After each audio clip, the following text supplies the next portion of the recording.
আচ্ছা, ক্লাস 12 তোমাদের আজকে আমি স্বাস্থ্য রোগের 3য় নম্বর ক্লাস নেব। কারণ আমাদের আজকে অ্যান্টিজেন অ্যান্টিবডি এবং তাদের অনাক্রমতা টিকাকরণ এগুলো আমাদের কমপ্লিট হয়ে গেছে।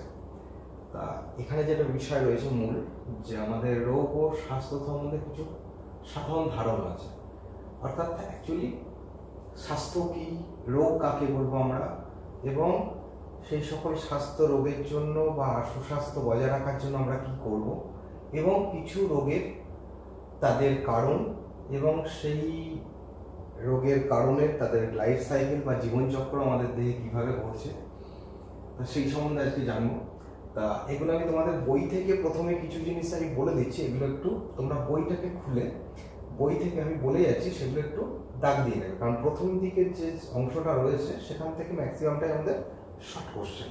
অ্যাকচুয়ালি কিছু রোগের নাম এবং সেই রোগের নামগুলোর সম্বন্ধে বা রোগের কারণটা কি, সেটা ব্যাকটেরিয়া না ভাইরাস না প্রোটোজোয়া, সেগুলোর সম্বন্ধে, এবং তাদের ইনকিউবেশন পিরিয়ড কীভাবে ঘটে, আমাদের দেহে কীভাবে প্রবেশ করে, তার সম্বন্ধে কিছু বেসিক ধারণা আছে।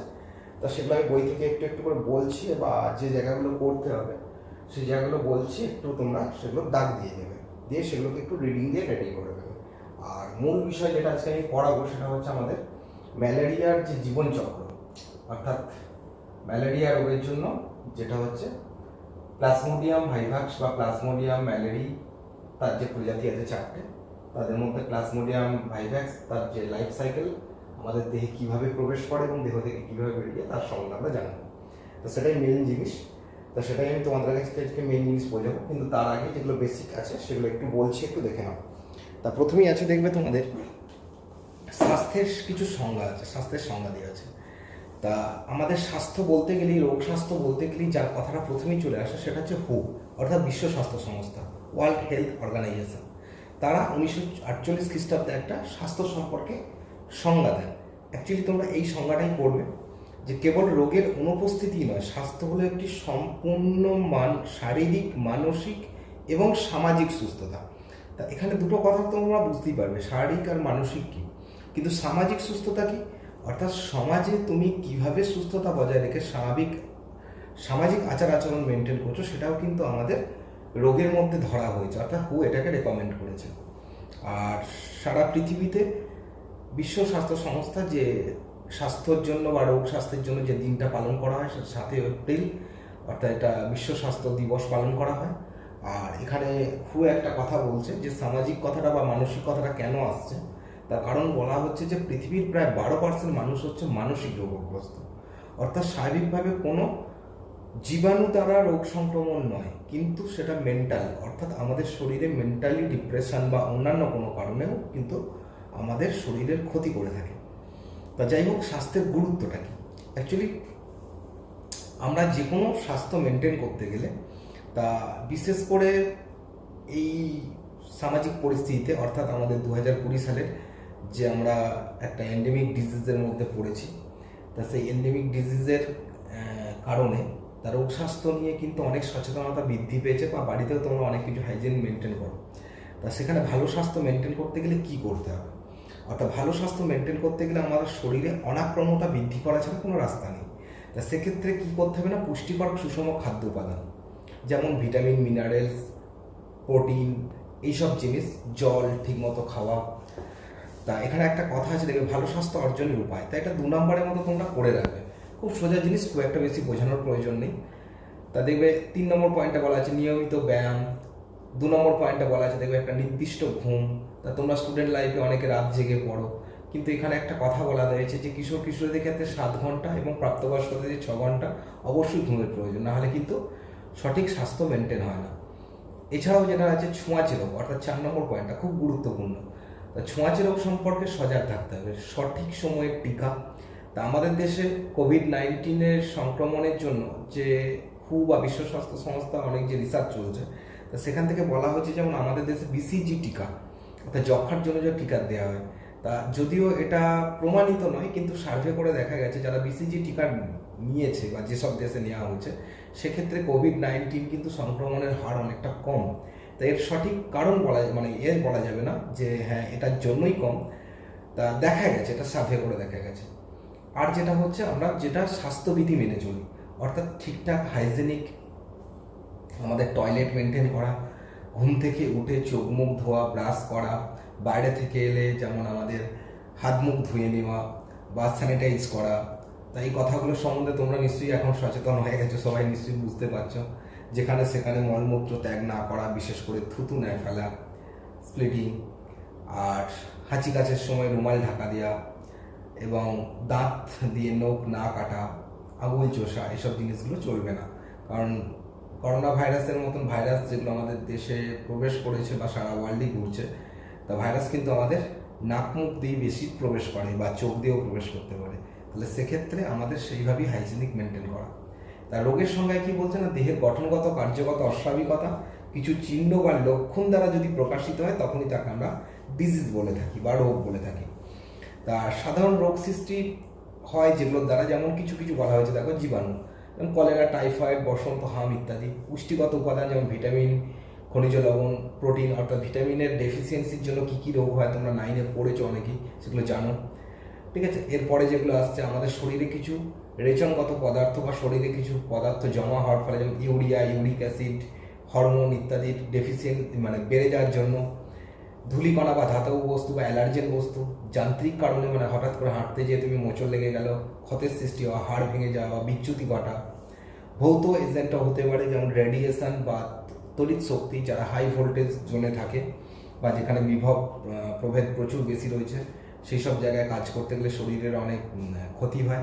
বা অনেক সময় রেডিয়েশন, যারা ধরো এক্সরে করছে, তারা এক্সরে রুমে বারবার কাজ করার জন্য, আমরা জানি যেটা এক্সরে ধর্ম, যে আমাদের জীবন্ত কোষকে নষ্ট করে। তা এই জন্য এই ধরনের রোগ মানে এগুলো রেডিয়েশন থেকে আমাদের দূরে থাকতে হবে। এরপরে বলেছে রোগের প্রকারভেদ। একটা বলেছে কনজেনিটাল বা বংশগত রোগ এবং অ্যাকোয়ার্ড বা অর্জিত। তা অর্জিত রোগকে আবার দুভাগে ভাগ করেছে এখানে, সংক্রামক বা কমিউনিকেবল, আর একটা হচ্ছে অসংক্রামক, নন কমিউনিকেবল। নিশ্চয়ই মানেটা বুঝতে পারছো, যে কারুর থেকে যদি কারুর দেহে প্রবেশ করে তাহলে সংক্রামক, আর যে রোগটা কারুর দেহ থেকে অন্য কারুর শরীরে প্রবেশ করতে পারে না তাদেরকে বলছে নন কমিউনিকেবল। সংক্রামক রোগ আবার 6 রকমের, যেমন কার দ্বারা হতে পারে, ভাইরাসের দ্বারা, ব্যাকটেরিয়ার দ্বারা, রিকেটসিয়াল দ্বারা, রিকেটসিয়া একটা প্রজাতি, আচ্ছা, প্রোটোজোয়ার দ্বারা, ফাঙ্গাল হতে পারে, হেলমেন্থিস বা কৃমির দ্বারা হতে পারে। আর অসংক্রামক রোগ আবার 4 প্রকারের, ক্ষয়িষ্ণু বা ডিজেনারেটিভ ডিজিজ, অর্থাৎ দেহের কোনো অংশ ক্ষয় পাওয়ার জন্য বা দেহের কোনো উপাদান ক্ষয় পাওয়ার জন্য, অভাবজনিত বা ডেফিসিয়েন্সি, এই দুটো প্রায় একই রকম কিছুটা, অ্যালার্জিজনিত, এবং ক্যান্সার। তা ক্যান্সার কি আমরা 11এও জেনেছি কোষ বিভাজন পড়তে, যে আমাদের শরীরে অস্বাভাবিক কোষ বিভাজনের জন্য ঘটে, বা বংশগত রোগ মানে জেনেটিক রোগ। এর মধ্যে প্রথমেই যে বংশগত রোগের মধ্যে চলে এসছে, তোমরা 10-এ পড়েছো। 1 নম্বর হচ্ছে হিমোফিলিয়া, থ্যালাসেমিয়া, ডায়াবেটিস, এগুলো বংশগত রোগের মধ্যে পড়ে। অর্জিত রোগ মানে এগুলো কি করবে অ্যাকচুয়ালি বলে দিই, মানে দুটো একটা করে উদাহরণ মনে রাখবে, আর জিনিসটা কি শুধু একটু পড়ে রাখবে। যেমন মানে অর্জিত রোগের মধ্যে পড়ছে অসংক্রামক আর সংক্রামক, দুটো পড়ছে। তার মধ্যে অসংক্রামক রোগ যেগুলো কি কি, বেরি, গয়টার ইত্যাদি, অর্থাৎ আমাদের হৃদরোগ, বৃক্কের রোগ ইত্যাদি, অর্থাৎ যেটা একটা শরীর থেকে আরেকটা শরীরে ছড়িয়ে পড়তে পারে না। ক্ষয়িষ্ণু হতে পারে, যেমন আর্থারাইটিস বা আর্টারিওক্লোরোসিস, ঠিক আছে, যেগুলো আমাদের অস্থির জয়েন্টে ক্ষয় পেয়ে হয়, যেমন আর্টারিওক্লোরোসিস হয়, যেটা 11-এ পড়েছো তোমরা পুষ্টি চ্যাপ্টারে। অর্থাৎ সেক্ষেত্রে কী হয়, আমাদের শরীরে ফ্যাট বা মেদের বৃদ্ধি জমা হওয়ার ফলে রক্তবাহে। অভাবজনিত রোগের মধ্যে পড়ছে যেগুলো ডেফিসিয়েন্সি রোগ, অ্যালার্জিজনিত রোগ, ক্যান্সার ইত্যাদি। সংক্রামক রোগের মধ্যে চলে এসো ভাইরাল, দুটো একটা উদাহরণ করে রাখবে, ইনফ্লুয়েঞ্জা, জল বসন্ত, গুটি বসন্ত, হাম, এইডস, আর যেটা চলছে এখন তো বলতেই পারো রিকেটসিয়াল রোগ, যার মধ্যে পড়ছে, এটা একটা রিকেটসিয়া ঘটিত, যার মধ্যে পড়ে টাইফাস ফিভার, নাম শুনেছো, কলকাতায় রিসেন্টলি কিছু কিছু জনের মধ্যে টাইফাস দেখা গেছিলো, এক ধরনের জীবাণু, যেটা কামড়ালি টাইফাস জ্বর হয়। তারপর আছে ট্রেঙ্ক ফিভার, ঠিক আছে, রকি মাউন্টিং স্পটেড ফিভার ইত্যাদি রয়েছে। ব্যাকটেরিয়া ঘটিতের মধ্যে অনেক রোগই পড়ে, যার মধ্যে টাইফয়েড, সিফিলিস, গনোরিয়া। তা তোমরা 8-এ এগুলো অনেক পড়েছো, 9-এও কিছু কিছু ছিল। আচ্ছা, এর মধ্যে কিছু রোগের নাম তোমাদের এখানে দেওয়া হয়েছে, আমি বলে দিচ্ছি এগুলো একটু, যদি পারো জীবাণুর নামগুলো একটু একটু করে মনে রাখার চেষ্টা করবে, কিন্তু একবারে হয়তো মুখস্থ হবে না, কিছু কিছু মনে রাখার চেষ্টা করবে। তার মধ্যে চলে এসো আমাশয়, কলেরা, ডিপথেরিয়া, টাইফয়েড, নিউমোনিয়া, যক্ষা। আচ্ছা, এরপরে চলে এসো কুষ্ঠ, প্লেগ, টিটেনাস, আচ্ছা মেনিনজাইটিস, আচ্ছা হুপিং কাশি, এটা করলেও করতে পারো, না করলেও অসুবিধা নেই। আচ্ছা, জন্ডিস জীবাণু ঘটিত হয়, ব্যাকটেরিয়া ঘটিত হতে পারে, সেটা দাগ দেবে। গনোরিয়া, সিফিলিস দুটোকে সেকেন্ড ব্র্যাকেট দিয়ে স্টার চিহ্ন দিয়ে রাখো, ভেরি ভেরি ইম্পর্টেন্ট। আমাদের জন্মগত স্বাস্থ্যে এই দুটো জীবাণুর নাম পড়তে হবে। আচ্ছা, ফোঁড়াটা দাগ দিয়ে রাখো। আর তেমন আর এখান থেকে কিছু করার নেই। আচ্ছা, নেক্সট চলে আসো প্রোটোজোয়া আক্রান্ত রোগ, বা যেটা প্রোটোজোয়াল, যার মধ্যে দুটো খুব গুরুত্বপূর্ণ রোগ আছে, ম্যালেরিয়া, কালাজ্বর, আর একটা হয় স্লিপিং সিকনেস, অর্থাৎ যেটাকে ঘুম রোগ বলা হয়, ট্রাইফ্যানোসোমার জন্য হয়ে থাকে। তা পরের পাতায় যে জীবাণুর নামগুলো আছে দাগ দাও। ম্যালেরিয়া দাগ দেবে, আমাশয় দাগ দেবে, কালাজ্বর, ঘুম রোগ, আর এই চারটে মাস্ট করবেই তোমরা কিন্তু, কারণ এই জীবাণুগুলো খুব গুরুত্বপূর্ণ। নেক্সট চলে এসে ছত্রাক ঘটিত দাগ দেবে, যেমন দাঁত, ঠিক আছে। তারপর যেটা আছে অ্যাথলেট ফুড ডিজিজ হয়, বা অনেকের দেখবে এর জন্য হয় ছত্রাক ঘটিত, যেটা ছুলি। আচ্ছা, কৃমি ঘটিত বা হেলমেন্থিসের মধ্যে পড়ে গোদ কৃমি বা ফাইলারিয়াসিস রোগ, অ্যাসকেরিয়াসিস রোগ, টিনিয়াসিস রোগ ইত্যাদি, হুকোয়াম। আচ্ছা, এর মধ্যে টিনিয়াসিস, অ্যাসকেরিয়াসিস, ফাইলারিয়াসিস তিনটে খুব গুরুত্বপূর্ণ দাগ দেবে। রোগের শ্রেণী বিভাগ, যেটা আঞ্চলিক বা এন্ডেমিক চলে এসে, এবার তোমাদের গুরুত্বপূর্ণ নামগুলো শুনতে শুনতে খুব অভ্যস্ত হয়ে গেছে। এন্ডেমিক, তাহলে যেসব রোগ একটি নির্দিষ্ট অঞ্চলে মানুষের মধ্যে সীমাবদ্ধতা থাকে, যেমন গয়টার, হিমালয় অঞ্চলে গয়টার বেশি হয়, তার কারণটা নিশ্চয়ই জানো যে এই অঞ্চলে লবণে আয়োডিনের মাত্রা কম থাকে। ইয়েলো ফিভার, এটা আফ্রিকায় বেশি দেখা যায়। আচ্ছা, মহামারী বা এপিডেমিক, যেসব রোগ এলাকায় দ্রুত ছড়িয়ে পড়ে বা একসঙ্গে অসংখ্য মানুষ আক্রান্ত হয়, এমনকি বহু লোক মারাও যায়, এগুলোকে এপিডেমিক বা মহামারী বলা হচ্ছে। যেমন ভারতের সুরাটে হয়েছিল, যে প্লেগ রোগে প্রচুর লোক মারা গেছিল একসাথে। আচ্ছা, এরপরে যেমন আছে ঝড়ঝঞ্ঝার কারণে অনেক সময় মানুষের এপিডেমিক রোগ ছড়িয়ে পড়ে। দেশব্যাপী বা প্যান্ডেমিক, যেটা হচ্ছে যেসব থেকে প্যান্ডেমিক ডিজিজ, এইডস রোগ ইত্যাদি, কোভিড-19 বলতেই পারো, ঠিক আছে, দেশব্যাপী ছড়িয়ে পড়েছে, যেটা প্যান্ডেমিক ডিজিজের মধ্যে পড়ে। তাহলে এন্ডেমিক, প্যান্ডেমিক, এপিডেমিক তিনটে খুব গুরুত্বপূর্ণ। আর একটা হচ্ছে স্পোরিডিক, ঠিক আছে, এটা একটু দাগ দিয়ে রাখবে। চলে এসে এরপরে রোগের যেটা হচ্ছে সংক্রমণ, প্যাথোজেন দ্বারা হতে পারে, ইনফেকশন, আর হচ্ছে ইনকিউবেশন পিরিয়ড। প্যাথোজেনটা কি না, যারা আমাদের শরীরে রোগ সৃষ্টি করে তারাই হচ্ছে প্যাথোজেন, যেমন ভাইরাস, ব্যাকটেরিয়া, প্রোটোজোয়া ইত্যাদি। আচ্ছা, ইনফেকশন কি না, রোগ জীবাণু প্রবেশ করে যে স্থান দিয়ে, ঠিক আছে, বা যেখানে সংক্রমণটা হয় অর্থাৎ ক্ষতের সৃষ্টি হয়, তাকে বলা হচ্ছে ইনফেকশন। ইনকিউবেশন পিরিয়ড, অর্থাৎ রোগ শরীরে প্রবেশ করার পর তার একটা নির্দিষ্ট সময় পরে রোগ লক্ষণ প্রকাশ পায়, তার আগে প্রকাশ পায় না। অর্থাৎ শরীরে ঢুকলেই যে রোগ লক্ষণ প্রকাশ পাবে সঙ্গে সঙ্গে তা নয়, তা সেই সময়কালটাকে বলা হচ্ছে, রোগ লক্ষণ প্রকাশ পাওয়ার আগে পর্যন্ত সময়কালটাকে বলা হচ্ছে আমাদের ইনকিউবেশন পিরিয়ড। যেমন কোভিড-19 বলা হচ্ছে 14 থেকে 15 দিন হচ্ছে আমাদের ইনকিউবেশন পিরিয়ড, এবং যে কারণে এই সময়টা কোয়ারেন্টাইনে রাখা হচ্ছে, অর্থাৎ রোগ লক্ষণ প্রকাশ না পাওয়ার আগে পর্যন্ত। তার মানে এখানে অনেকগুলো রোগেরই দেখানো আছে, সেটা একটু দেখবে। যেমন এইডসের বলা হয়েছে, দেখো যে 2 থেকে 3 বছর থেকে 10 বছর পর্যন্ত হতে পারে, অর্থাৎ 10 বছর পরেও কিন্তু আমাদের এইডসের প্রকাশ পায়। এবার চলে এসো রোগের এজেন্ট, কারা কারা হতে পারে। জৈবিক এজেন্ট, ভাইরাল, ব্যাকটেরিয়া ইত্যাদি, অর্থাৎ জীবগত বস্তুগুলি এদিকে বলা হচ্ছে জৈবিক এজেন্ট। পুষ্টিগত এজেন্ট, খনিজ লবণ, ভিটামিনস, কার্বোহাইড্রেট। রাসায়নিক এজেন্ট, তার মধ্যে এন্ডোজেনাস, এক্সোজেনাস আগে পড়েছিল নিশ্চয়ই জানো, বাইরে থেকে প্রবেশ করছে আর শরীরেরই উপাদান। আচ্ছা, ভৌত এজেন্ট, যার মধ্যে পড়ছে তাপ, শৈত্য, আর্দ্রতা, অর্থাৎ ঠান্ডা লেগে যাওয়া, ঠিক আছে, প্রচণ্ড গরমেও ঠান্ডা লাগে, ঠিক আছে, ঠান্ডার সময় তো ঠান্ডা লাগেই। যান্ত্রিক এজেন্ট, মচকানো, বিচ্যুতি ইত্যাদি থেকে হতে পারে। আচ্ছা, প্রত্যক্ষ বিস্তার, কিভাবে আমাদের শরীরে ঢোকে, একটা প্রত্যক্ষ হতে পারে, পরোক্ষ হতে পারে, মানে কারুর দ্বারা হতে পারে, ডাইরেক্ট ঢুকতে পারে। তাহলে আক্রান্ত রোগটির সংস্পর্শে এলেই হতে পারে, যেমন রোগীর সর্দি, কাজ, মানে এগুলো থেকে গুটি বসন্ত ইত্যাদি। ছোঁয়াচে রোগ, ড্রপলেট সংক্রমণ, এটা COVID-19 one type of droplet সংক্রমণের মধ্যে পড়ছে, অর্থাৎ রোগীর সর্দি, গয়ের, হাঁচি, কাশি ইত্যাদি থেকে ছড়িয়ে পড়ে। মাটির সংস্পর্শে হতে পারে, টিটেনাস, প্রাণীর কামড়ে হতে পারে, পাগলা কুকুরের কামড়ে, জলাতঙ্ক, প্ল্যাসেন্টা মারফত হতে পারে, HIV যেমন প্ল্যাসেন্টার মাধ্যমে শরীরে চলে যায়, বা হাম, সিফিলিস ইত্যাদি।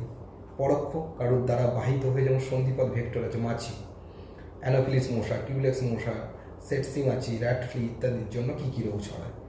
আচ্ছা, তারপর চলে এসো, এখানে আমাদের বাহক বাহিত হতে পারে, কলেরা, টাইফয়েড ইত্যাদি কিছু বাহকের দ্বারা।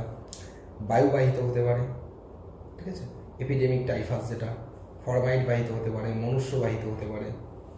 আচ্ছা, রোগ লক্ষণ, তাহলে রোগ শরীরে প্রবেশ করার পর যে লক্ষণগুলো প্রকাশ পায় তাকে আমরা রোগ লক্ষণ বলছি। যেমন আমাদের ম্যালেরিয়ার ক্ষেত্রে কাঁপুনি দিয়ে জ্বর আসা, এটা একটা রোগ লক্ষণ। অর্থাৎ ম্যাক্সিমাম রোগেরই প্রধান লক্ষণ হচ্ছে কিন্তু মনে রাখবে জ্বর। অর্থাৎ জ্বর কেন হয় সেটা আমরা রোগ স্বাস্থ্য চ্যাপ্টারে জেনেছি জ্বর সম্বন্ধে, যে কোনো কিছুর বাহ্যিক প্রকাশে শরীরে যখন অ্যান্টিজেন অ্যান্টিবডি প্রবেশ করে তার রিয়াকশন ঘটিত কারণে কিন্তু শরীরের টেম্পারেচার বৃদ্ধি পায়, এটা কি জ্বর বলা হচ্ছে।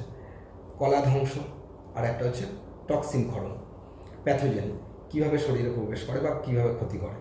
তা কলা ধ্বংস করে করতে যেমন র্যাবিস ভাইরাস মস্তিষ্কের কলাকে ধ্বংস করে। এছাড়া হচ্ছে যেমন আমাদের টিবি রোগের ক্ষেত্রে অর্থাৎ পালমোনারি অর্থাৎ আমাদের লাংসের ক্ষতি হয়, কলা ধ্বংস হয়, সেই জন্য ক্ষয় রোগও বলা হয় এটাকে। আচ্ছা, টক্সিন ক্ষরণ হতে পারে, যেমন টিটেনাস আমাদের শরীরে টক্সিন ক্ষরণ করে, তাহলে সেই ধরনের টক্সিন গঠিত রোগ। তা এন্ডোটক্সিন হতে পারে, আবার এক্সোটক্সিনও হতে পারে। এক্সোটক্সিন যেমন টিটেনাস, এন্ডোটক্সিন হতে পারে ব্যাকটেরিয়ার দেহ থেকে যে সকল নির্যাস বেরোয় তারা শরীরের ক্ষতি করে, যেমন আমাশয়, কলেরা, টাইফাস ইত্যাদি ক্ষেত্রে। আচ্ছা, রোগ প্রতিরোধের বা রোগ দমন কী করে করবে, অর্থাৎ ব্যক্তিগত স্বাস্থ্য সম্পর্কে সচেতন থাকা খুব গুরুত্বপূর্ণ, এটা স্টার চিহ্ন দিয়ে রাখো, কারণ এগুলো জানতে হবে বা জানো যদিও সবকটাই, প্রথমের দিকেই বললাম, তা সেগুলো একটু পড়ে নেবে এগুলো।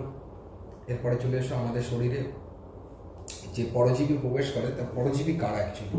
তাহলে যারা পুষ্টিগত বা পুষ্টি লাভের জন্য অন্যান্য প্রাণীর দেহে প্রবেশ করে, তাদের দেহে ক্ষতি সাধন করে কিন্তু নিজে উপকৃত হয়, তাদেরকেই বলা হচ্ছে আমাদের পরজীবী। এই পরজীবীদের মধ্যে আবার ব্যাপার আছে পোষক। তাহলে পোষক কি না, যে সকল জীব মানে জীবদেহে পরজীবী বসবাস করে তারা হচ্ছে পোষক, হোস্ট বলা হয় তাদেরকে। একটা হচ্ছে প্যারাসাইট মানে যারা রোগ ছড়ায়, আর হোস্ট হচ্ছে যারা সেটাকে পোষে। তা এদের পোষকের আবার দুটো ভাগ হয়, একটা হচ্ছে নির্দিষ্ট পোষক, অন্তর্বর্তী পোষক। তা আমি এটাকে একটু অন্যভাবে মনে রাখতে বলবো, মুখ্য পোষক, গৌণ পোষক। নির্দিষ্ট পোষক মানে যদি পরজীবী যার দেহে, যে হোস্টের দেহে যৌন জনন সম্পন্ন করবে তারাই হচ্ছে নির্দিষ্ট পোষক, বা এখানেতে হচ্ছে মুখ্য পোষক। যেমন ম্যালেরিয়ার, ঠিক আছে, ম্যালেরিয়ার পরজীবীর নির্দিষ্ট পোষক হচ্ছে স্ত্রী অ্যানোফিলিস মশা, মানুষ নয় কিন্তু। অন্তর্বর্তী পোষক, তাহলে যাদের মাধ্যমে অর্থাৎ যাদের দেহে ক্ষতি করে না, যারা শুধু রোগটাকে ছড়িয়ে দেয়, তারা হচ্ছে গৌণ পোষক। অর্থাৎ যাদের দেহে এক কথা অযৌন জনন সম্পন্ন করে তারাই হচ্ছে গৌণ পোষক। যেমন ফিতাকৃমির অন্তর্বর্তী পোষক হচ্ছে শূকর, শূকরের কোনো ক্ষতি হয় না কিন্তু মানুষের ক্ষতি হয়। অন্যান্য পোষক আছে, যেমন প্যারাটেনিক পোষক হয়, আর কিছু আছে প্যারাসাইটয়েড, কিছু মজুদ পোষক হয়, রোগটাকে পুষে রাখে, যেমন লিজমেরিয়ার মজুদ পোষক হচ্ছে কুকুর। পরজীবিতা, তাহলে যে সকল প্রাণী এই ধরনের পরজীবিতা দেখায় বা পরজীবীর দেহে বসবাস করে, সেই ঘটনাটা কি বলছে পরজীবিতা। অতি পরজীবিতা হয় মানে কিছু পরজীবী দেহে আবার কিছু পরজীবী বসবাস করে। যেমন এখানে একটা উদাহরণ দিয়েছে, যেমন প্লাজমোডিয়াম, সেটা মশার দেহে বসবাস করে। মশা অ্যাকচুয়ালি কিন্তু পরজীবী, কারণ সেটা মানুষের রক্ত পান করে বসবাস করে, মানে বেঁচে থাকে, তাহলে তার দেহে বসবাস করে। আচ্ছা, এখানে পোষক পরজীবীর পার্থক্যটা একটু দেখে রাখবে, নির্দিষ্ট পোষক, অন্তর্বর্তী পোষক মানে মুখ্য পোষক, গৌণ পোষক। আচ্ছা, যান্ত্রিক ভেক্টর আর জৈবিক ভেক্টর, এটা একটু দাগ দিয়ে রাখবে, এটার পার্থক্যটা খুব ইম্পর্টেন্ট। আচ্ছা, এরপরে চলে এসে পরজীবীর প্রকারভেদ। আংশিক পরজীবী হয়, সম্পূর্ণ পরজীবী। তাহলে যারা কেবলমাত্র কিছু সময়ের জন্য আমাদের দেহে প্রবেশ করে থাকে তার আংশিক পরজীবী। এদের মধ্যে ভাগ করছে দেখো, বহিঃপরজীবী, অন্তঃপরজীবী। বহিঃপরজীবী মানে উকুন, এটুলি, এগুলো দেহের বাইরে বসবাস করে। অন্তঃপরজীবী দেহের ভিতরে বসবাস করে, যেমন টিনিয়া, সোলিয়াম ইত্যাদি। কোষীয় পরজীবী কোষের মধ্যে বসবাস করে, যেমন লোহিত রক্তকণিকার মধ্যে বসবাস করে প্লাজমোডিয়াম। কলাস্থানিক, কলায় বসবাস করে কালাজ্বরের জীবাণু বা লিজমেনিয়া। আচ্ছা, দেহগহ্বরীয় পোষক অ্যান্টামিবা আমাদের দেহগহ্বরের মধ্যে বসবাস করে। রক্ত পরজীবী যেমন প্লাজমোডিয়াম। আচ্ছা, তা পাঠ্যসূচির মধ্যে তোমাদের কয়েকটা এখানে জীবনচক্র করতে হচ্ছে, যেমন malaria, filariasis, ascariasis, typhoid, pneumonia, common cold এবং দাঁত। তা এই কটাই তোমাদের এখানে রোগ সম্বন্ধে জানতে হবে, তারা আমাদের শরীরে কিভাবে প্রবেশ করে, রোগ লক্ষণ, তার প্রতিকার এবং তার জীবনচক্র, তার সম্বন্ধে জানতে হবে। তা আমি প্রথমেই চলে আসবো কিছু ম্যালেরিয়া। তা আজকে আমি তোমাদের ম্যালেরিয়ার জীবনচক্রটাই দেখাবো। তা ম্যালেরিয়া, এটা নিয়ে একটু ইতিহাস আছে। তা আমাদের বিশেষ করে সাবকন্টিনেন্টাল দেশে বা নিরক্ষরীয় অঞ্চলে মশার উপদ্রব প্রচুর।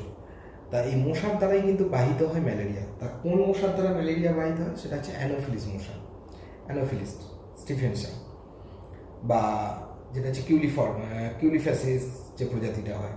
অ্যানোফিলিসেরও অনেক প্রজাতি আছে, তা তোমাদের বইতে যে প্রজাতিটা দেওয়া আছে অ্যানোফিলিস কিউলিফেসিয়াস, আর আলো হয়, অ্যানোফিলিস ডিফেন্সিয়াটা হয়, আরও প্রজাতি আছে এদের, মোট 4টে প্রজাতি আছে।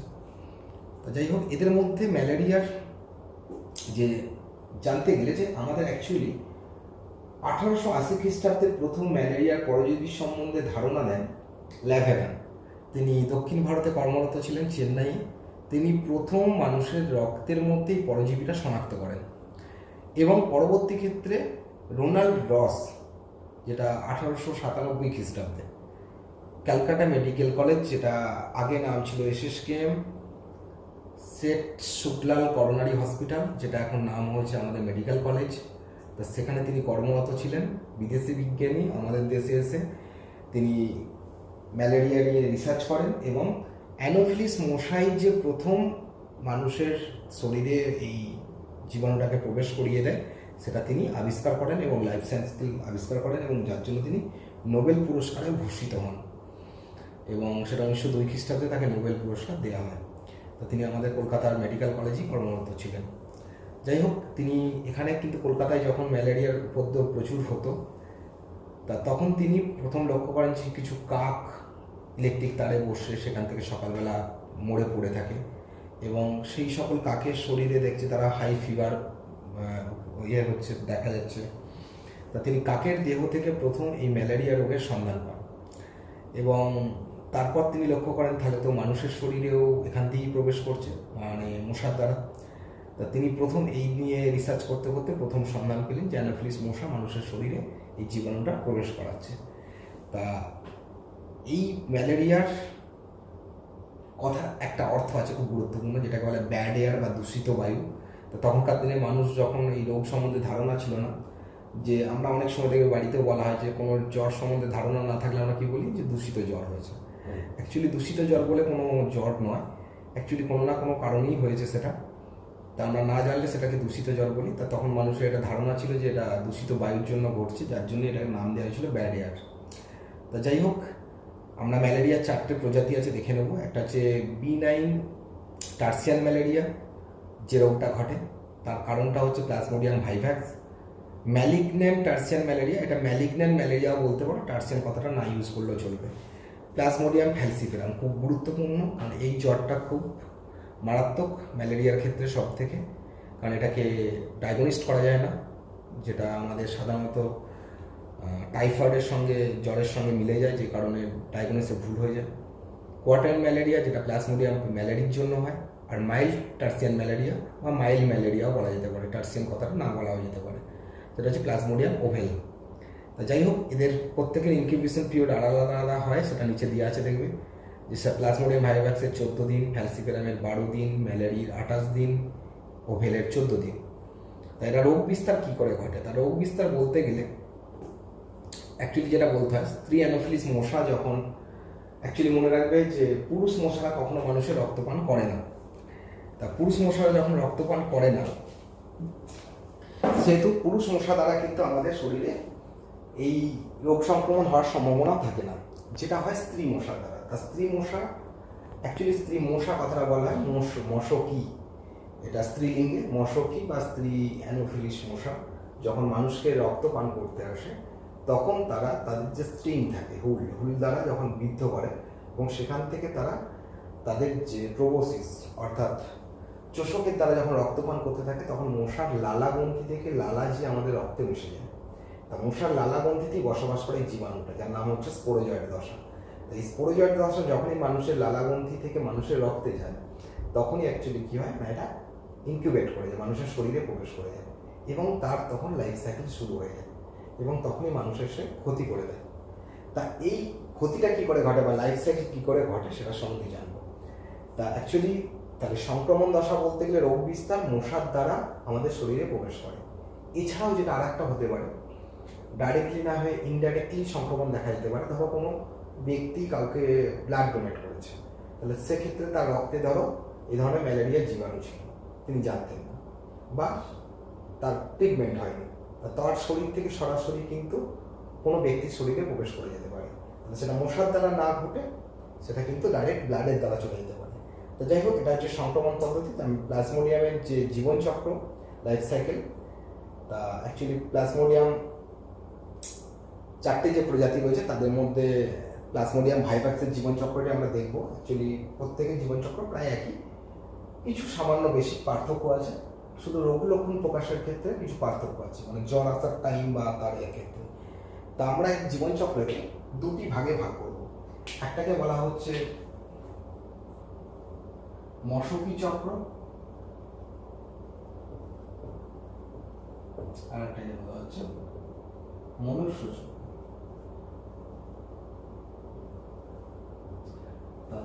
মশার দেহে কি ঘটনা ঘটে, মানুষের শরীরে কি ঘটনা ঘটে, বা তারা কি করে জীবনচক্রটা সম্পন্ন করে।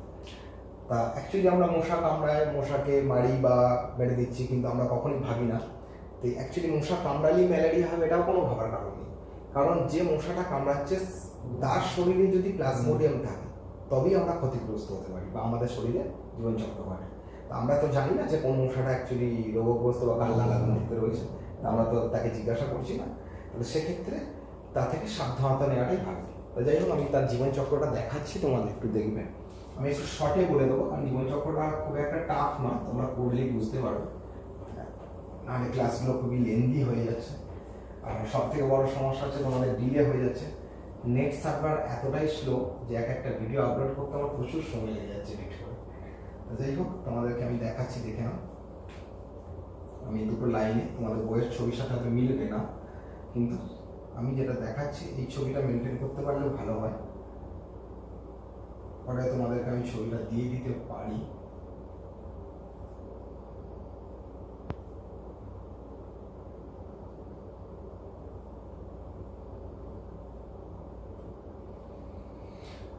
উপরটা হচ্ছে মশকি চক্র,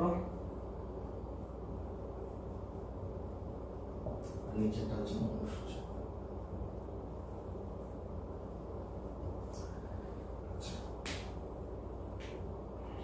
মশার লালা গ্রন্থিতে কি কি ঘটনা ঘটে সেটা আমরা দেখে নিই। নেট কানেক্ট করে রাখি।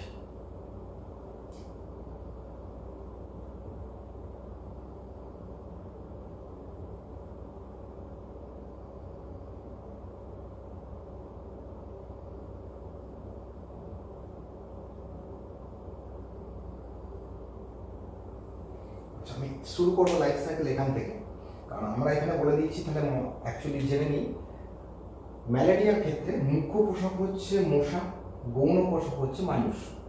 কিন্তু এখানে ক্ষতি হয় গৌণ পোষকের, মুখ্য পোষকের ক্ষতি হয় না। আবার কিছু কিছু রোগের ক্ষেত্রে মুখ্য পোষকের ক্ষতি হয়, গৌণ পোষকের ক্ষতি হয় না। তাহলে ম্যালেরিয়ার ক্ষেত্রে কি হয় সেটা আমি বলে নিলাম। তা মনুষ্য চক্র যেটা ঘটে, তা মনুষ্য চক্রের চারটে দশা হয়। এক নম্বর হচ্ছে ফার্স্টেই যেটা আসবো, যে আমাদের তোমাদের বই অনুযায়ী দেখবে চারটে স্টেপ বলা আছে। আমি তাদেরকে একটাকে এদিক ওদিক করে একটু চেঞ্জ করছি, সাইক্লিক অর্ডারটা। একটাকে বলা আছে প্রি এরিথ্রোসাইটিক চক্র। তাহলে ফার্স্ট হচ্ছে প্রি এরিথ্রোসাইটিক চক্র, এরিথ্রোসাইটিক চক্র। দ্বিতীয় নম্বর হচ্ছে এরিথ্রোসাইটিক চক্র, তোমাদের বই অনুযায়ী। আমি তার আগে লিখবো এক্সো এরিথ্রোসাইটিক চক্র, এক্সো এরিথ্রোসাইটিক চক্র। তৃতীয় নম্বরে আমি লিখবো এরিথ্রোসাইটিক চক্র।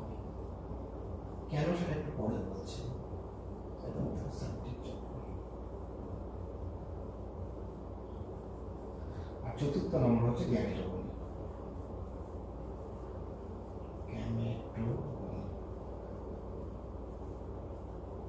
এই চারটে দশার মাধ্যমে সম্পন্ন হয়। এই চারটে দশা অ্যাকচুয়ালি আমি এখানে বলে নিই একটুখানি। তোমাদের কিন্তু এই চারটে দশা, বিশেষ করে যদি মনুষ্য চক্র পড়ে, এটা টানা 5 নাম্বার পড়তে পারে, যেটা আগে পড়তো, কিন্তু এখন পড়ার চান্স খুব মিনিমাম। তার কারণ এখান থেকে ডিটেলস কোশ্চেন আসছে। কারণ এর ভিতর থেকে অনেক শর্ট টাইপ 2 নম্বরের মতো কোশ্চেন দিয়ে দিচ্ছে। বড় কোশ্চেন লেন্দি কিন্তু তোমাদের দিচ্ছে না। সেক্ষেত্রে সুবিধা হতো, তুমি টানা লিখতে পারতে, কিন্তু তোমাকে ডিটেলস না পড়লে কিন্তু শর্ট কোশ্চেন বা 2 নম্বরের কোশ্চেন করার কিন্তু খুবই অসুবিধা। সেক্ষেত্রে আমি যেটা বলবো, ডিটেলস পড়বে, এবং এর মধ্যেই অনেক নোটস তোমাদের দেওয়া আছে এবং আরও দেবো আমি। সেগুলো দেখে এগুলো রেডি করবে বা খাতায় এখনই লিখে নেবে। তো যাই হোক, আমি প্রথমে চলে আসছি জীবনচক্রের মধ্যে। ফার্স্ট আমি আসবো প্রি এরিথ্রোসাইটিক। প্রি কথার মানে হচ্ছে আগে, এরিথ্রোসাইট কথার অর্থ হচ্ছে লোহিত রক্তকণিকা। তাহলে মানুষের শরীরে প্রবেশ করার পর লোহিত রক্তকণিকার প্রবেশের আগে কি ঘটনা ঘটে, তা সেটা কি বলা হচ্ছে প্রি এরিথ্রোসাইটিক চক্র। তা এই প্রি এরিথ্রোসাইটিক চক্রের মধ্যে যে ঘটনাটা ঘটে, তা প্রথমেই যখনই মশা আমাদের শরীরে রক্ত পান করতে আসে, তখন তাদের লালাগ্রন্থি থেকে স্পোরোজয়েড দশা, যেটা দেখতে হয় মাকু আকৃতির, আমাদের দেহে প্রবেশ করে দেয়। কিন্তু মাথায় রাখবে এরা হচ্ছে 2n সংখ্যক ক্রোমোজোম বিশিষ্ট তখন, অর্থাৎ 2n সংখ্যক ক্রোমোজোম বিশিষ্ট নিউক্লিয়াস তাদের দেহে বর্তমান। তা আমাদের শরীরে প্রবেশ করার পর যেটা ফার্স্ট তারা অ্যাটাক করে সেটা আমাদের যকৃতে, অর্থাৎ রক্তে প্রবেশ করার পর সেই রক্ত দ্বারা বাহিত হয়ে চলে আসে আমাদের পোর্টাল সিস্টেমে।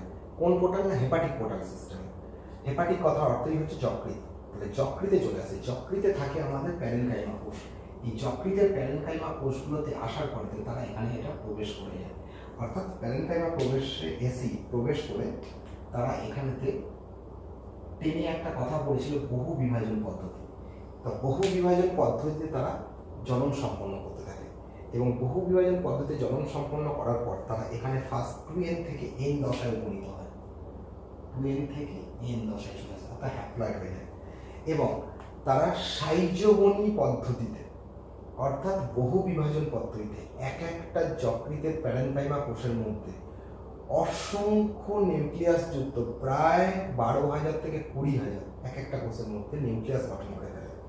এবং এই নিউক্লিয়াস গঠন করার পর সেই নিউক্লিয়াসের কোষগুলো কিন্তু ফেটে যাওয়ার পর সেখান থেকে এই যখন সংক্রমণটা করছে তখন তার নাম হচ্ছে স্পোরোজয়েড।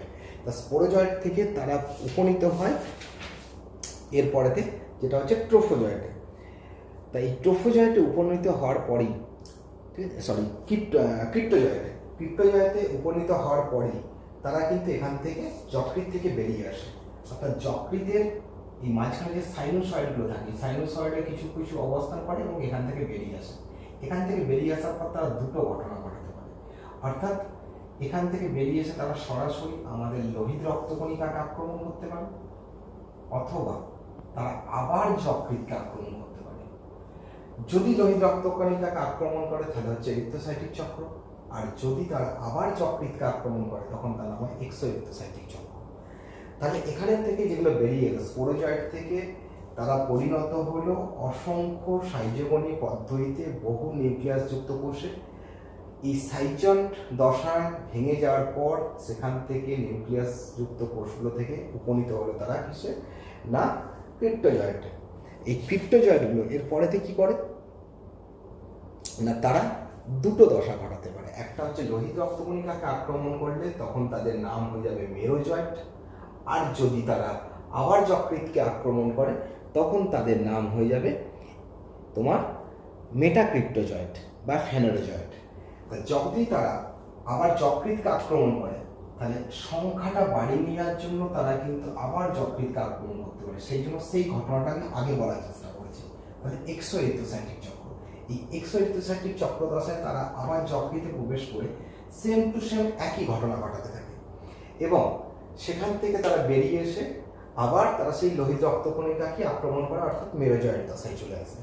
এই মেরোজয়েড দশায় আসার সময়তেই তারা কিন্তু এন সংখ্যক ক্রোমোজোম বিশিষ্ট কোষে পরিণত হয়, এবং পি এরিথ্রোসাইটিক সাইজোগনি বলা হয় তখন তাদেরকে। এবং এখান থেকে তারা যকৃতের সাইনোসয়েড অবস্থান করে, এবং এই সময়কালটা ঘটতে সময় লেগে যায় তাদের 8 দিন। এবং মাথায় রাখবে এই প্রি এরিথ্রোসাইটিক বা এক্সোএরিথ্রোসাইটিক যখন ঘটছে তখন কিন্তু মানুষের শরীরে ম্যালেরিয়ার কোনো প্রকার রোগ লক্ষণ প্রকাশ থাকে না, অর্থাৎ অ্যাকচুয়ালি বলা যেতে পারে এটা তার ইনকিউবেশন পিরিয়ড। অর্থাৎ তখনও তার শরীরে কোনো রোগ লক্ষণ, সে স্বাভাবিক যেমন মানুষ লাইফ লিড করে তেমনই লিড করে। এরপরে চলে আসবো, এটা হচ্ছে এরিথ্রোসাইটিক চক্র। অ্যাকচুয়ালি লোহিত রক্তকণিকা প্রবেশ করে কী করে? কারণ আমরা জানি মানুষের লোহিত রক্তকণিকা হচ্ছে নিউক্লিয়াসবিহীন। এই নিউক্লিয়াসবিহীন কোষে এসে প্রবেশ করে যায় মেরোজয়েডগুলো। এই মেরোজয়েডগুলো প্রবেশ করে যাওয়ার সাথে সাথে তারা এখানে 8 থেকে 16টা বা 8টার মতন কোষে পরিণত হয়। সেই একই সাইজোগনি পদ্ধতিতে তারা ভেঙে যায় এবং নিউক্লিয়াসগুলো 8 থেকে 16টা কোষে পরিণত হয়, এবং এই সময় মানুষের লোহিত রক্তকণিকাগুলো বৃহৎ আকৃতি হয়ে যায়। এবং এই সময় তাদের এই মেরোজয়েডগুলো মানুষের লোহিত রক্তকণিকাতে প্রবেশ করার পর তারা কিন্তু যে ক্রিপ্টোজয়েড বা মেরোজয়েডগুলো যখন মানুষের করছে তারা ট্রোফোজয়েড দশায় রূপান্তরিত হয়, এবং এই ট্রোফোজয়েড দশায় যখনই রূপান্তরিত হবে তখন তারা কিন্তু এই মানুষের লোহিত রক্তকণিকায় থাকা সাইটোপ্লাজমগুলো খেতে থাকে। খাওয়ার ফলে কি হয় না, তারা এখানেতে দূষিত পদার্থ বা টক্সিন বস্তু ক্ষরণ করে, এবং এই সময় লোহিত রক্তকণিকা সাইটোপ্লাজমগুলো খুলে এখানে কিছু দানা দেখা যায়। এই দানাগুলো দেখতে কিছু হলুদাভ বর্ণের দানা থাকে, বা কিছু তোমার বড় বৃহৎ আকৃতির, কিছু ক্ষুদ্রাকৃতির দানা থাকে। তো তাদের নাম অনুসারে কোনোটাকে বলা হচ্ছে তোমার হিমোজুইন দানা, বা কোনোটাকে বলা, বিজ্ঞানী সুবনার দেখেছিলেন, তার নাম অনুসারে সুবনার ডট বা এরকম নাম দেওয়া হয়েছে। অ্যাকচুয়ালি বৈশিষ্ট্যটা হচ্ছে বিশেষ, মানে বৈশিষ্ট্যটাই মেন।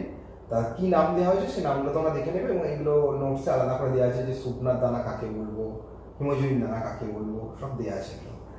এরপরেতে যেটা হয় কি, তারা মানুষের লোহিত রক্তকণিকায় প্রবেশ করার পর তারপর তারা এসে কি করে না, অ্যাকচুয়ালি নিউক্লিয়াসটা একটা প্রান্তে সরে চলে আসে, এবং দেখতে হয় এরকম, মানে সাইটোপ্লাজমগুলো একটা প্রান্তে সরে যায় আর নিউক্লিয়াসটা একটা প্রান্তে সরে আসে, দেখতে হয় আংটির মতো। তো সেই জন্য এই দশাটার নাম হচ্ছে সিগনেট রিং দশা। তা এই সময়তেই যদি আমরা ফ্লুরোসেন্ট মাইক্রোস্কোপের দ্বারা মানুষের শরীরেতে ব্লাড নিয়ে টেস্ট করা হয়, তখনই কিন্তু এটাকে দেখা যাবে, অর্থাৎ তখনই এদিকে আইডেন্টিফাই করা যায়, তার আগে আইডেন্টিফাই করা যায় না। তা যাই হোক, এই সিগনেট রিং দশা, এই সিগনেট রিং দশার পরেতে কি ঘটনা ঘটে, এই যে সুবনার ডট বা হিমোজুইন দানা তৈরি করে। আচ্ছা, এখানে একটা কথা বলে নিই যে এখানে এদের আকার আকৃতি যেগুলো বলা আছে, মেজারমেন্ট কত মাইক্রন বা মিউ এম, এটা তোমরা মেজারমেন্টটা দিয়ে দেবে, মুখস্থ করে নেবে, কারণ এখানটা ভালো করে মুখস্থ করে নেওয়াটাই ভালো, তাহলে শর্ট কোশ্চেন অ্যান্সারগুলো করতে সুবিধা হবে। তা এরপরের যেটা বিষয় হচ্ছে গুরুত্বপূর্ণ, যে এরিথ্রোসাইটিক দশাতে যখন উপনীত হলো, এরপরে কি ঘটনা ঘটে। এই ঘটনাটা যেটা হয় যে এই লোহিত রক্তকণিকাগুলোকে ফাটিয়ে তারা বেরিয়ে আসে। তো এক্ষেত্রে কিন্তু তারা অসংখ্য লোহিত রক্তকণিকাকে অ্যাটাক করেছিল, এবং একসাথে লোহিত রক্তকণিকাগুলো ফাটে, এবং যখনই ফাটবে তাদের দেহ থেকে টক্সিন বস্তুগুলো টোটালটাই ব্লাডে উন্মুক্ত হয়। যখনই ব্লাডে উন্মুক্ত হবে তখনই মানুষের পেশিতে কাঁপুনি শুরু হয়, এবং কাঁপুনি দিয়ে জ্বর আসে। এটাই হচ্ছে ম্যালেরিয়া রোগের প্রধান লক্ষণ। তাই কাঁপুনি দিয়ে জ্বর আসে, এবং এটা কিছুক্ষণ স্থায়ী হয়, কয়েক ঘন্টা। তারপরে আস্তে আস্তে কী হবে, তীব্র জ্বর, অর্থাৎ 5 থেকে 6 ডিগ্রি ফারেনহাইট পর্যন্ত জ্বর ওঠে, এবং তারপর কী হয় না, রক্ত থেকে কিডনির মাধ্যমে বা মূত্রের মাধ্যমে যখনই টক্সিন বস্তুগুলো বেরিয়ে যাবে, তখনই কিন্তু আবার ঘাম দিয়ে জ্বর ছেড়ে যাবে, রোগী কিন্তু স্বাভাবিক অবস্থায় আসবে। কিন্তু মাথায় রাখবে যে এরা আবার নির্দিষ্ট সময় পর এই ট্রোফোজয়েডগুলো আবার লোহিত রক্তকণিকাকে আক্রমণ করে, বা লোহিত রক্তকণিকা থেকে বেরিয়ে আসার পর তারা দুটো আকৃতির ধারণ করে। একটা হচ্ছে ক্ষুদ্রাকৃতির, আচ্ছা আমি এখানটা মুছে দিচ্ছি, তারা একটা ক্ষুদ্রাকৃতির কোষে পরিণত হয়, অর্থাৎ মাইক্রোগ্যামেটোসাইট তৈরি করতে পারে, অথবা ম্যাক্রোগ্যামেটোসাইট। কিন্তু মাথায় রাখবে, এই মাইক্রোগ্যামেটোসাইট আর ম্যাক্রোগ্যামেটোসাইট আর কোনো কোষকে কিন্তু আক্রমণ করে না। যদি না করে, তারা কিন্তু এই অবস্থাতেই ব্লাডে ঘুরতে থাকে। তার কারণ এই অবস্থাতেই যদি কোনো মশা, সুস্থ মশা মানুষের রক্ত পান করতে আসে, তখন সেই সুস্থ মশার পাকস্থলীতে এরা আবার প্রবেশ করে যায়, অর্থাৎ ক্ষুদ্রাকৃতির আর বৃহৎ আকৃতির মাইক্রোগ্যামেটোসাইট আর ম্যাক্রোগ্যামেটোসাইট মশার শরীরে আবার প্রবেশ করে যায়, দিয়ে শুরু হয়ে যায় আবার মশকী চক্র। কিন্তু তার আগে পর্যন্ত এখানটা হচ্ছে আমাদের যে মনুষ্য চক্র। তাহলে মাইক্রোগ্যামেটোসাইট তৈরি হতে পারে বা ম্যাক্রোগ্যামেটোসাইট তৈরি হতে পারে, এটা তৈরি হয়ে থেকে যায়। এবার হচ্ছে কি, তারা এই যে বলছিলাম যে লোহিত রক্তকণিকার মধ্যে প্রবেশ করার পর তারা একটা নির্দিষ্ট সময় পর আবার লোহিত রক্তকণিকাগুলোকে আক্রমণ করবে, সেই একই দশা ঘটাবে ট্রোফোজয়েডগুলো, এবং তখন একটা নির্দিষ্ট সময় পর, সেটা 48 ঘন্টা হতে পারে বা 72 ঘন্টা হতে পারে। সেই জন্য ম্যালেরিয়া জ্বর হলে যেটা বলা হয় কি, যে তোমরা ডাক্তারে বলে যে এটা নোট করে রাখতে, যে কতক্ষণ ছাড়া জ্বর আসছে। এটা দেখে কোন প্রজাতির ম্যালেরিয়া হয়েছে এটা কিন্তু বোঝা যায়, কিন্তু ফ্যালসিপেরিয়ামের ক্ষেত্রে নির্দিষ্ট বোঝা যায় না, কারণ তাদের জ্বর আসার সময়টা ফ্ল্যাকচুয়েট করে। যেই জন্য ফ্যালসিপেরিয়াম কিন্তু খুবই ক্ষতিকারক আমাদের শরীরের জন্য। তো যাই হোক, এখান থেকে এসে প্রবেশ করে গেলাম আবার মশকির, মানে মশার শরীরে, পাকস্থলীতে। তা মশা যখন রক্তপান করেছে, তার সুস্থ মশার শরীরে প্রবেশ করে গেছে। সেখানে যাওয়ার পরে কি ঘটে, অ্যাকচুয়ালি এখান থেকে শুরু হয়ে গেল তোমাদের মশকী চক্র। তো মশকী চক্রতে যে দেখবে, বা যেটা কি বলা হচ্ছে যৌন চক্র, তা প্রথমেই যেটা আসবে গ্যামেট, অর্থাৎ এটা গ্যামেট তৈরি করবে। অর্থাৎ এক্ষেত্রে যেটা গ্যামেট তৈরি হয়, যে মশার শরীরে প্রবেশ করার পরেতে মাইক্রোগ্যামেটোসাইট যেগুলো থাকে, অর্থাৎ যাদেরকে বলা হচ্ছে পুং গ্যামেট, আর যেটা ম্যাক্রোগ্যামেটোসাইট যেটা হচ্ছে আমাদের স্ত্রী গ্যামেট, সেটা বৃহৎ আকৃতির গ্যামেট তৈরি হয়ে থেকে যায়। আর মাইক্রোগ্যামেটোসাইটটা কি করে না, এরা দেহের বাইরে 8টা এরকম ফ্ল্যাজিলার মতো গঠন তৈরি করে, যেটা কি বলা হচ্ছে এক্স ফ্ল্যাজেলেশন পদ্ধতি। এখান থেকে তারা এক একটা থেকে এক একটা গ্যামেট তৈরি করে। তৈরি করার পর তারা কি করে না, বৃহৎ আকৃতির যে মাইক্রোগ্যামেটোসাইটগুলো ছিল তাকে এসে নিষিক্ত করে। তাহলে হয়ে গেল নিষেক প্রক্রিয়া। তাহলে মানুষের শরীরে প্রবেশ করার পর স্ত্রী গ্যামেট পুংগ্যামেট তৈরি হলো, তারা নিজেদের মধ্যে নিষেক কাজ করলো। মাইক্রোগ্যামেটোসাইটগুলো এক্স ফ্ল্যাজেলেশন পদ্ধতিতে তারা 8টা ফ্ল্যাজেলার মতো গঠন তৈরি করে এবং তারা এসে ম্যাক্রোগ্যামেটোসাইটকে নিষিক্ত করে। নিষিক্ত করার পর সেখান থেকে আস্তে আস্তে কী হলো, যখনই গ্যামেট তৈরি মানে নিষেক হয়ে গেল তখনই তাহলে কী হবে না, এরপরে নিষেকের পরেই তৈরি হয়ে যাবে তাদের জাইগোট। তাহলে জাইগোট থেকে যেটা তৈরি হবে সেটা হচ্ছে উকাইনেট, আর তার স্টেজটাকে বলা আছে উকাইনেট দশা। এই উকাইনেট থেকে আস্তে আস্তে তারা পরিণত হবে উসিস্টে, এবং উসিস্ট থেকে বা যেটাকে স্পোরন বলা হয়, স্পোরনগুলো আস্তে আস্তে আবার তারা ফ্ল্যাজেলা আকৃতি গঠন তৈরি করে স্পোরোজয়েট। তো এই স্পোরোজয়েট তৈরি হওয়ার পর তারা কিন্তু চলে আসবে এরপরেতে তাদের পাকস্থলীর প্রাচীর ভেদ করে চলে আসবে লালাগ্রন্থিতে, এবং সেই স্পোরোজয়েটগুলো এসে আবার লালাগ্রন্থিতে অবস্থান করে, এবং আবার তারা যখন কোনো সুস্থ মানুষকে কামড়াবে তখন কিন্তু তারা আবার সেই একইভাবে জীবনচক্র সম্পন্ন করে। তা অ্যাকচুয়ালি তোমাদের এখানে তাহলে দুটো চক্র রেডি করতে হচ্ছে, মনুষ্য চক্র আর মশকী চক্র। তাহলে মানুষের শরীরে কীভাবে চক্রটা সম্পন্ন হয় সেটা মনুষ্য চক্র, বা যেটাকে বলা হচ্ছে অযৌন চক্র। অর্থাৎ এক্ষেত্রে মানুষ হচ্ছে গৌণ পোষক, আর মশার শরীরে যখন যৌন চক্র সেই জন্য এটাকে বলা হচ্ছে মুখ্য পোষক। অর্থাৎ সেক্ষেত্রে তাদের কী কী ঘটনা ঘটে স্টেপগুলো, তা তোমাদের অনেক সময় 3 নম্বরের মতো দেওয়া যায় যে রেখাচিত্রের সাহায্যে দেখাও। তা তাহলে দেখবে তোমাদের প্রথমেই যেটা শুরু হয়েছিল একটা রেখাচিত্রের আকারে স্টেপগুলো শুধু নামগুলো পরপর বলে দেওয়া, দিয়ে অ্যারো করে দেখিয়ে দেওয়া, সেটাও দেখানো যেতে পারে। অথবা হয়তো বলে দিলে এরিথ্রোসাইটিক চক্রটি বর্ণনা করো, হয়তো বলে গেল পি এরিথ্রোসাইটিক চক্রটি বর্ণনা করো, বা গ্যামেটোসাইট দশাটি বর্ণনা করো। তাহলে এইভাবে কিন্তু এক একটা স্টেপও দিতে পারে। তা যাই হোক, এরপরেতে যেটা রয়েছে যে ম্যালেরিয়ার রোগ লক্ষণ। তা রোগ লক্ষণের ক্ষেত্রে আমি 3টে রোগ লক্ষণের কথা এখানে আগেই বলেছি। একটা হচ্ছে কাঁপুনি দিয়ে জ্বর আসা, তাহলে যেটাকে বলা হচ্ছে আমাদের শৈত্য দশা। তারপর যেটা হয় উত্তাপ দশা, সেক্ষেত্রে কী হয় 1 থেকে 2 ঘন্টা পর এটা উত্তাপ দশায় আসবে। উত্তাপ দশা আসার পরে তো প্রচণ্ড হাই ফিভার হবে, এটা 1 থেকে 1.5 ঘন্টা স্থায়ী থাকে, এবং তারপর সেটা শরীর থেকে বেরিয়ে গেলেই চলে আসবে একদম ঘাম দিয়ে জ্বর ছেড়ে যাওয়া, অর্থাৎ ঘর্মদশা। এই 3টে দশাকে একত্রে বলা হয় ফেব্রাইল পারক্সিজম। এই টার্মটা পাবে, নোটে দেওয়া আছে দেখবে। দ্য ফেব্রাইল পারক্সিজম কাকে বলে আলাদা করে পড়ে। এছাড়াও আরও কিছু রোগ লক্ষণ থাকে, অর্থাৎ যকৃৎ বড় হয়ে যেতে পারে, ঠিক আছে, অর্থাৎ যেটা হচ্ছে আমাদের লিভার সিরোসিস দেখা যেতে পারে, স্প্লিন বড় হতে পারে, কারণ লোহিত রক্তকণিকা বারবার ভেঙে যাওয়ার ফলেতে কী হচ্ছে স্প্লিন বড় হয়ে যায়, এটাকে স্প্লিনোমেগালি বলা হয়। আর যেটা দেখা যায় হিমোলাইটিক অ্যানিমিয়া, তার কারণ একসাথে অনেক লোহিত রক্তকণিকা ভাঙার ফলে রক্তে হিমোগ্লোবিনের পরিমাণ কমতে থাকে, এটাকে বলা হচ্ছে আমাদের অ্যানিমিয়া রোগ বা হিমোলাইটিক অ্যানিমিয়া, হিমোগ্লোবিন ভেঙে যাওয়ার ফলে। এই 3টে বৈশিষ্ট্য কিন্তু এর সাথে যোগ করতে হবে রোগ লক্ষণ। 6টা বৈশিষ্ট্য দিয়ে কিন্তু তোমরা রোগ লক্ষণটা লিখবে।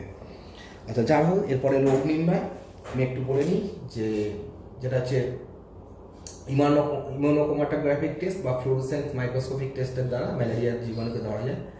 আর রোগ দমন বলতে গেলেই যেটা বলতে হবে যে আক্রান্ত শরীরের চিকিৎসা। তা আমি এখানে একটা কথা বলে নিই, চিকিৎসা বলতে গেলে তোমরা বলবে যে রোগের নাম তো আমরা জানি কুইনাইন, ম্যালেরিয়ার মহৌষধ। তা কুইনাইন সিঙ্কোনা গাছ থেকে পাওয়া যায়। তা এই কুইনাইন বলতে গেলে তোমরা কিন্তু কোনো ওষুধের সরাসরি ডায়াগনিস্ট করবে না, মানে লেখার সময় যে বলবে যে ডাক্তারের পরামর্শ নিতে হবে বা ডাক্তারবাবুর পরামর্শ মতো ওষুধের ডোজ মেনটেন করে ওষুধ খেতে হবে।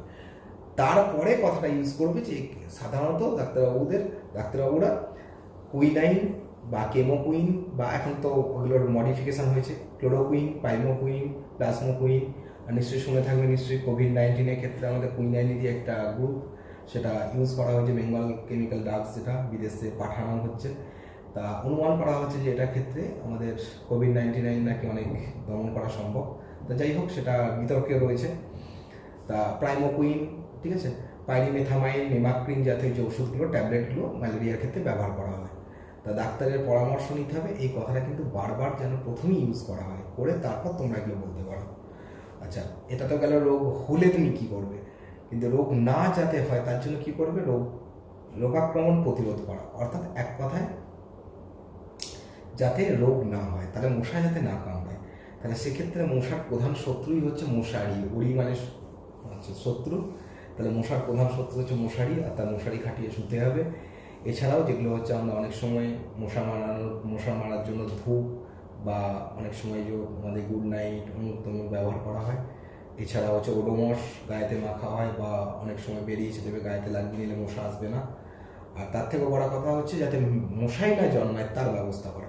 তাহলে মশার বংশ বিস্তার যাতে না ঘটে তার জন্য আমরা কি করে থাকি, অনেক সময় যেখানে মশার জন্ম হয়, অর্থাৎ নালা নর্দমায় জল যাতে না জমে, বর্ষাকালে বাগানে যাতে টবে জল না জমে, এবং যেখানেতে মশার ডিম পারে সেই সব জায়গায় আমাদের মশার লার্ভা ভক্ষণকারী অনেক মাছ আছে, যেমন তেলাপিয়া, তারপর তেচোখা, গাপ্পি, খলসে প্রভৃতি মাছকে ছেড়ে দিলেও তারা মশার লার্ভা খেয়ে নেয়। তাহলে এক কথায় রোগ যাতে না হয় সেটাই দেখতে হবে। অর্থাৎ তোমাদের ম্যালেরিয়ার জীবনচক্রের দশাগুলো কী কী, রোগ লক্ষণ, প্রতিকার, প্রতিরোধ এবং রোগ নির্ণয়, তা এই কটাকে কিন্তু খুব গুরুত্বপূর্ণভাবে করে নেবে। তা এখানে আমি আজকে অ্যাকচুয়ালি অনেকটাই ডাটা দিয়ে ফেলেছি তোমাদের টাস্ক, তার মানে তোমরা এটা রেডি করো। এরপরে আরও অনেকগুলো লাইফ সাইকেল আমাদেরকে করতে হবে।